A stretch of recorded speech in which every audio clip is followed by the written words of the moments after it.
মার কোলে কি দিয়ে দাও।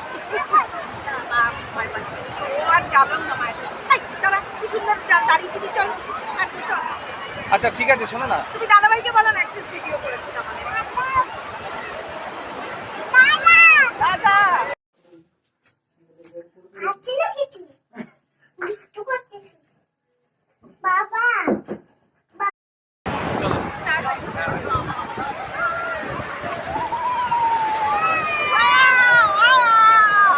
ওটা বুঝে গেছে। বাবা মজা লাগছে। চলো চলো চলো একটু